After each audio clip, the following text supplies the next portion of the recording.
You are listening to Lone Star Community Radio on 104.5 KCZW LP Conroe and 106.1 KZCC LP Conroe and worldwide at irlonestar.com. Welcome to Chamber Chat. I am Scott Harper, this month's host, and I am the new president of the Lake Conroe Chamber of Commerce. Each month, we invite chamber members to the show and discuss their type of work as we get an inside scoop of what they do and what has made their business or company successful. We also chat about upcoming events and programs that the chamber is hosting. The chamber is a nonprofit 501c6 organization and is designated as a 5-star accredited chamber by the U.S. Chamber of Commerce. The mission of the chamber is to promote and advocate for businesses in the Lake Conroe area. I hope you have your cup of coffee or your beverage of choice, and we have a great guest this morning. From the beginning, the main purpose of the Cooperative Extension Service has been to change human behavior by teaching people how to apply the results of scientific research. By utilizing a holistic, multi-level approach, Extension family and community health programs encourage health and well-being for everyone. Addressing values, concerns, and needs with reliable science-based information, Extension programs help people lead healthier lives. We are Texas A&M AgriLife Extension, helping Texans make their lives better. And we're back. I'd like to introduce you to Robert Osborne, who is the president of the Growth Coach located in Spring, Texas, and serving a wide service area. Welcome, Robert. Thanks for coming today. Thanks, Scott. Thank you for having me. So let's dive into some questions that I have for you, and we can learn a little bit more about what you do as the Growth Coach. Tell us a little bit about yourself and your career path and what led you to get to this point of being the Growth Coach. Okay, certainly. As you said, my name is Robert Osborne. I'm a native of Louisiana. I met my wife there. We've been married over 30 years. We have 4 kids in their 20s, 2 graduates from LSU, one from Sam Houston, and one soon to be OU. I was an oil and gas veteran, which is kind of indicative of where I'm from. Louisiana Gulf Coast is primarily oil and gas. So I started with a major service company, spent over 25 years with that company in various roles. As I progressed up the food chain, I started moving around a little bit, so I lived in Corpus Christi. This is my second stint in Houston, and I did 3 years in Denver. Unfortunately, I was laid off, and I went to work for a smaller company, helped them get established from marketing to a sales plan to hiring people, and I left them. The one thing that sort of stuck with me throughout my whole career, I became a hiring manager, started developing sales teams, sales strategies, coaching, mentoring, and training, and that itch really stayed with me. So after 30 years in oil and gas, I thought it was time to bet on me. So that sort of led me into coaching, and then the challenge became, how do I do it? Do I just put a shingle outside and say I'm a coach? So I thought looking into franchises was the best alternative. So the Growth Coach was a natural attraction for a lot of reasons. They have a lot of IP that's been proven. They give you a lot of flexibility in terms of how you run your business, and they had open slots in Houston. So that was sort of the mutual attraction. Sounds good. Was there an aha moment during your time in the oil and gas when you were doing your other jobs that you said, this is something I want to do after, you said after 30 years you decided, but was there a time in there that you said, this is something I want to maybe pursue later on? I think it came probably, timing-wise, about 10 years ago. I started hiring people that, the blueprint was you hired engineers, and, from a technical perspective, and they thought technical training was the way to bring salespeople in. And I just felt that I wanted people that had passion, heart, and desire, and I could train them on the oil field. So I started hiring sort of a different group of people, if you will. And I brought them up through the training, and most of our training was done on the whiteboard. And every person I trained said, you just have a very unique way of bringing the conversation down to my level or bringing it up to my level. And I guess that was my superpower, sort of, that I could just relate to people on various levels and make them understand the concepts or the ideas. Sounds good. Thanks for that. On the website, it says you are certified in the strategic mindset coaching process. Can you dive into that and tell us a little bit more about that? Certainly. That was the principle that the owner started with in 2003. He took a different approach understanding that every business has a different, they sell different widgets, they have a different business model, but the one common denominator is people. And sometimes the widget is not bad, or the business is not bad, it's the people that just are out of whack. So the strategic business mindset focuses on basically understanding your reality now, how you got there, and what are you going to do to get yourself out of it. I don't go backwards a whole lot. I mean, it's important to understand how you got there so that history doesn't repeat itself, so to speak. But it's more of let's understand where you are and retrain the mind, retrain the brain to focus. Everybody always says, I don't have enough time. Well, it's not an issue of time per se. It's an issue of focus. So we really try to gain focus and clarity and put a new blueprint in place, if you will. Are there opportunities? I can envision people having a hard time looking in the mirror, that sometimes they're the problem. How do you work through some of those situations? Yeah, honestly, I mean, to get this mindset change, you get off to a slow start in some cases, because there's some people who will take it personal because they have no other choice. It's them. So you have to kind of delicately navigate your way through it. But then honestly, you have to have the hard conversation saying, look, you're financially invested in my services. Do you really want to be part of this change? And if you do, you're going to have to understand that there's going to be some uncomfortability. And to grow, you have to be uncomfortable. And if they're not willing to do that, then at some point we sort of just say, maybe this is not the right program for you. Mm-hmm. I do have a money-back guarantee. So after the first session, if you're that uncomfortable and unwilling to participate, no harm, no foul. Mm-hmm. It didn't cost you anything but some time. But I try to do a pretty good job prior to the engagement of making them understand this is how we're going to go through this program. And if you're uncomfortable now, you need to think, mm-hmm. sleep on it. But it does create some uncomfortable conversations, which is part of it, though. Yeah, absolutely. So you had mentioned in your intro about being married for a long extended time, and then you have the older kids. How has being a spouse, a husband, and a father trained you to be the growth coach? Honestly, the two jobs in my life that have trained me to be a coach is surprisingly was being a Little League coach and being a father. Mm-hmm. I'll talk about a Little League coach briefly. Being a Little League coach, it teaches you to work with, children, obviously, their parents, other coaches, umpires, organization. You only get X amount of time to get, to practice. So there are a whole lot of concepts and things that just happen that Little League coaching teaches you. And then being a parent, you have to be a part-time psychiatrist, a part-time motivator, a cheerleader, a disciplinarian, all those things that come into being a parent, hopefully a good parent, you can transfer to, older people. I've always treated my kids just like people. I try not to treat them like kids. They were just small people, right. With small problems, and they get, bigger problems as they get older.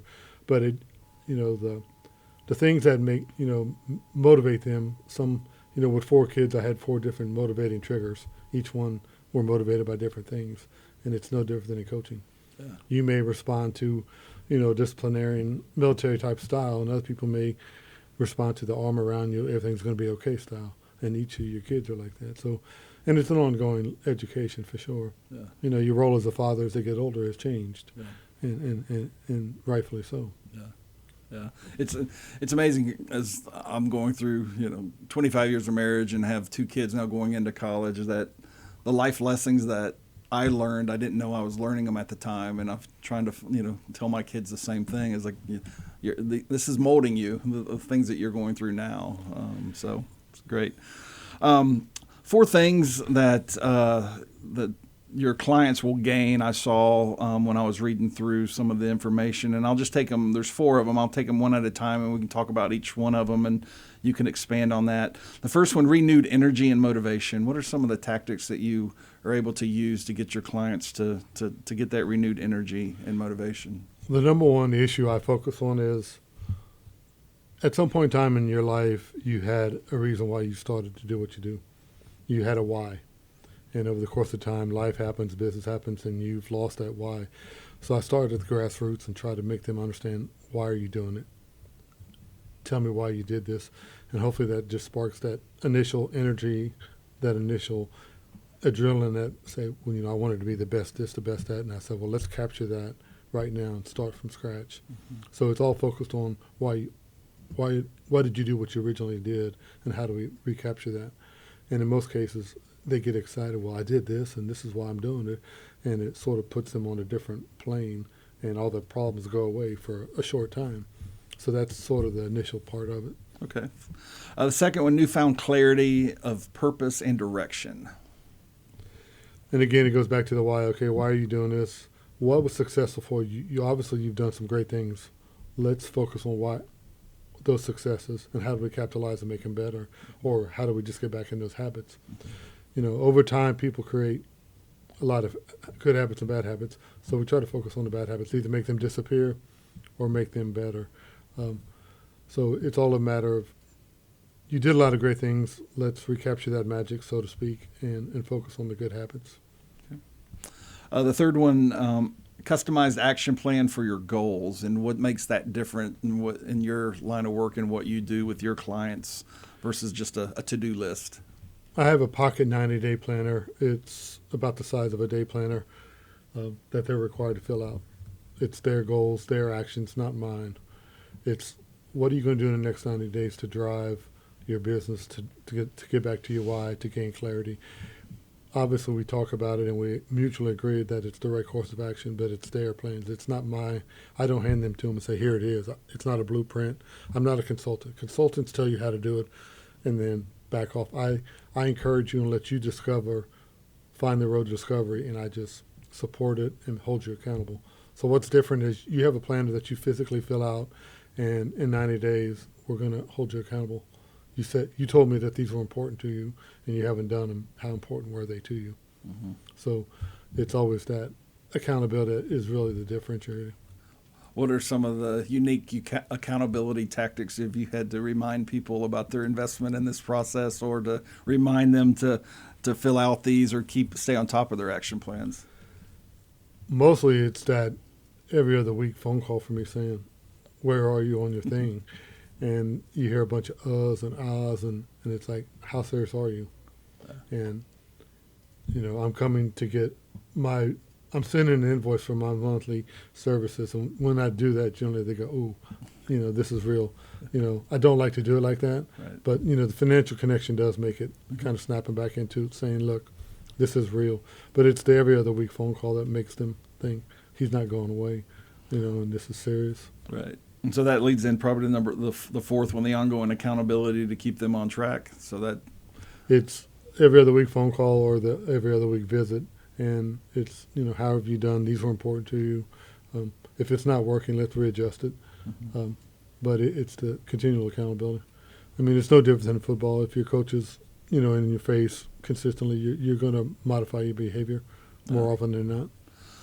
So when you bring up football and coaching and now with everything on the internet and people being the armchair quarterbacks of tactics on how coaches coach, have you had to adjust the way that you've approached people because of maybe today's society on how they might take something or might get their feelings hurt in a way? Because back in the day, we got yelled at a lot, and we had our hands on their face masks. I mean, nothing crazy, but I mean, they were just trying to get our attention, and they did it. And then at the end of the day, it was over. But nowadays, it seems like that's changed. So has that trickled over into your field? Yeah, absolutely. I mean, in 30 years in oil and gas, when I hired on oil and gas, it was kind of run like the military. This is the way it's going to be. It's not subject to debate. And if you don't do these things, your job's in jeopardy. Yeah. And we don't have to go to HR. It's just turn your keys in and do something else. Yeah. And then as it became more corporate, it became a kinder, gentler work environment, and that's carried on even more so today. So my approach is a little bit more kinder and gentler now. I want to emphasize that, accountability doesn't have to be hollering and screaming, and it doesn't have to be drop down and give me 20. But it is a kind of gentle world, and you do have to choose your words a little more careful, and you have to choose a mechanism on how you're going to interact with that person. So it changes, and it's a continual change, and I have to, in some cases, think about what I'm going to say more often than I did 30 years ago, for sure. Yeah. any success stories through the process or that you can share in getting into this, and how you've been able to get somebody to think a little bit differently to help their business?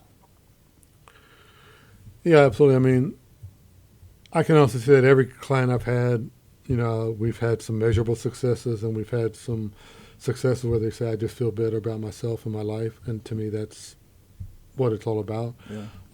But every client, either within the first 3 sessions, I've had that aha moment where they go, wow, I get it now. And to me, that's what it's all about. But I do have some concrete metrics where they say my business have grown 20%. It's physically measurable and you can see it. The majority of what I do is sometimes it's intangible, so it's hard to measure. Right. But when a client comes to you and says, I feel better about myself and my life, that's really what it's all about. It's hard to. I mean, that's the ultimate testimony there when they're saying that. That's great. And you would hope that it would translate into better business. Right. Because our motto for the growth coach is better business, better life. So you hope that they intersect in some capacity. So those 4 elements there, it seems like it answers the next question of the ensuring sustained behavior and change and drive to increase business performance. It seems like that's those 4 areas are the recipe to get to that part of the equation. Absolutely. I understand that people are not going to engage my services forever, whether it's 3 months, a year, however long it is. I try to build a blueprint for each person/company that's important to them, with the understanding that it's going to have to be modified. If I put a business plan together at the beginning of the year and don't look at it until the next year, then it's not really a plan. So it has to be very fluid. So I try to give them tools to understand that you're building a plan that makes sense now. 3 months from now, it needs to be modified. So I give them a lot of tools/personal blueprints that hopefully they'll modify. And then, as always, I'm just a phone call away. Right. If they just need, a couple of questions answered or a slight tune-up, if you will, I'm always available. Sounds good. Well, it seems like, too, I know that there's some other coaching opportunities out there that are more cookie cutter, but when you're focused on the person and you had 250 clients, well, you have 250 different approaches, it seems like, because of the holistic approach about looking on what's inside. Is that fair? No, that's extremely fair. I tell everybody, I'm a chameleon. Do I have a lot of IP at my disposal? Absolutely.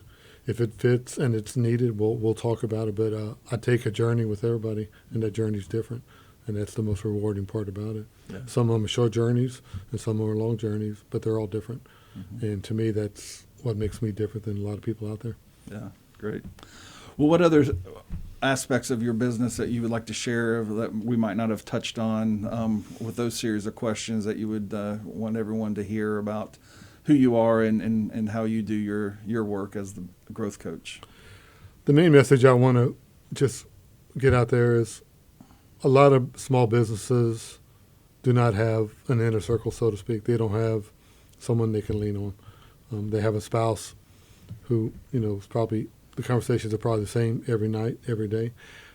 So I'm looking for a small business who just need someone to talk to. They need a thinking partner, somebody just to bounce ideas off of. Do I have all the solutions? I don't know. But do I have, active ears and an opinion? Absolutely. So I'm looking for businesses who just don't have that. There's a gap in their inner circle. They might have an attorney, they might have a financial guy, but they just don't have somebody to talk to. That's the people I'd like to talk to. Sounds good. I give everybody a free hour of consultation to see if I'm a fit for you and you're a fit for me, because not everybody is going to fit both, check both boxes. And lastly, if you're thinking about coaching, there's a bunch of us out there. Interview 2 or 3 and just see what makes the best fit, because you're getting into some intimate conversations. You want to feel comfortable. Right. Absolutely. Well, tell me a little bit about, we met at the chamber event. I was probably my second week back as the chamber president. Tell me some of the things that you really enjoy about the benefits of being a chamber member, and honestly tell me where you think we could do better. So as I'm working with our board and working with others as we move forward, I can take this this information back and try to make it better for others as well. Absolutely. Being in oil and gas, the after hours events were sort of more social than anything. They were just, cocktails and BS, if you will. So the new chamber, joining the chamber was a new experience for me because it became more intentional. I needed to, try to grow my brand and my business. So the advantages of, your chamber in particular, it was a lot of client, I looked at it and it was a lot of small business, so that was attractive. Not that I can't work for corporate America, I can, but the small businesses seems to be, more in tune to what I was looking for. So, the monthly events are good, and, the evening and morning and lunches all work out well because you're getting a different group, some morning people, some afternoon people. So that's always attractive that you have them very consistent and in a variety of types. The golf tournament and the charity things, I wanted to get active in the community, so this has helped me spread my community wings, if you will, because it's all part of, building the brand and building relationships. So I think you'll do a great job of helping get people together. The only pushback I would have, it's not pushback, it's not the right word, the only feedback I would have is if there's a mechanism to possibly get like businesses together in some capacity. Yeah. Maybe small business to business forums or something that would get, smaller businesses connected to smaller businesses. Right. Is that possible? I don't know. But Yeah, we've talked about, actually, we have a great, the reason that this man is on the planet, his father leads some roundtable discussions. We have for-profit and nonprofit, and we've talked about how do we expand those and bring in similar groups to have some brainstorming sessions to check their egos at the door, and then how do they work together as small businesses to in a common area, and then and learn from each other, because there's so many people out there that everyone can't service everyone, but if we can get together and provide those opportunities. Some will come, but some might not. But those that do, how do we make that more impactful and move forward with those? I mean, you check all the boxes. The education piece might be something that you could focus on, having people, small businesses help. Because like you said, not everybody's going to have the financial resources to hire a coach. Correct. So if you can give somebody a forum to possibly learn something, I think that might be something to consider. And it looks like you've already thought about it. Yeah, we have. We just had a great meeting the other day about just brainstorming some different things. We also have opportunities as well for yourself and any other chamber member to host a workshop. Right. And it's not one of those opportunities to beat your chest. So this is who I am, what I do, but then actually teach them and what can they learn in that an hour free seminar with more people than just one. And then at the end say, if you want more information, here's my information. Stay afterwards, and I'll be happy to share that. But that's been able to generate a lot of new inquiries for some of our smaller businesses by just hosting there at our chamber. Have 40 to 50 people in the room, and some will bring in Subway sandwiches. Some will say bring your own lunch, but it's been successful each way. And I know that's what we did before, and I'm hoping that we can initiate that again now that people are starting to feel a little bit more comfortable getting out into group settings. Yeah, absolutely. I mean, the workshops for my business is really a great concept because, again, you get 20 plus people in a room just to talk, and it gives them an idea of what a coach does. A lot of people always hear the word coach, but they really don't know what we do. So it is a tremendous platform to further exposure. Sounds good. Well, thank you for your time. Thanks for coming. And I know that we've learned a lot more about what the Growth Coach is all about. And again, any parting words from you? No, I just want to welcome you aboard the Conroe Chamber. I look forward to building a relationship with you, and thank you, Chamber, for the opportunity. Sounds good. Thank you very much.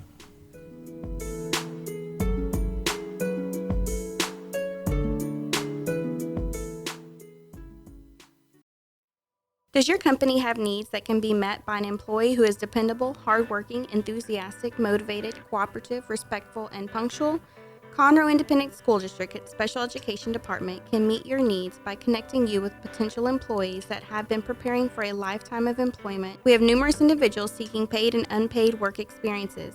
If your company is interested in seeing how we can meet your business needs, call Conroe ISD Special Education Department to find the best employees for you at 936 709-7671. Did you know there are more than 790 abused and neglected children currently in foster care in Montgomery County? Will you help make a difference? I'm Allie Stevens with Casa Child Advocates of Montgomery County. We train and support volunteers to be the voice of children in the foster care system. Kids are removed from their home because of abuse and neglect, and we need volunteers just like you to advocate for these children. To learn more about becoming an advocate, please visit CasaSpeaksForKids.com. That's CasaSpeaksForKids.com.